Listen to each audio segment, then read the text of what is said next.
Hello everyone back to my brand new blog. আমি গেছি একটু মাসির বাড়িতে, তারা বুঞ্জামাই টাইমে যাইছে আমার ফোন করতে যাইবার লাগে, তাই বললাম মাসির বাড়িতে। দেখেন তারা হয়তো মাসির বাড়িতে ফার্ম আছে, দেশি মুরগির ফার্ম। তখন একটা মুরগ লাইছে, একটা কাটটা মুরগ কেটে লাইছে, মুরগ চলে লিতেছে, বুঞ্জামাই চলাইতেছে দেশি মুরগ। কিন্তু এটা দেখে চলাইয়া দেখেন মাংস মোটামুটি প্রায় কেজি খানিকের মতন হয়ে যাবো গা। তো এটা মানে সেকান হইব, যে শিক্ষা লিতেছে, আমি শেখাইতেছি এটা। তেল কিন্তু তেল হয়েছে, মোটামুটি ভালো তেল হয়েছে এর মধ্যে। কিন্তু এই মুরগটা আমাদের ডিম হয়েছে, প্রচন্ড ডিম হয়েছে। এটা ডিম কিন্তু পারে মানুষের ডিম পারে।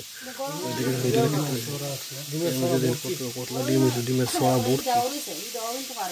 কালকে মনে একটা ডিম ফাল হইলে, ওই জন্য একটা ডিম ভিতরে কতটা ডিম পাওয়া গেছে। তো এটা কাটতে রয়েছে, কাটতে পিস পিস করে রেখে দিছে। মাংস রান্না হয়ে যেতেছে, দেশি চিকেন। ওইদিকে ভাত খেয়ে লাইতেছি আমরা।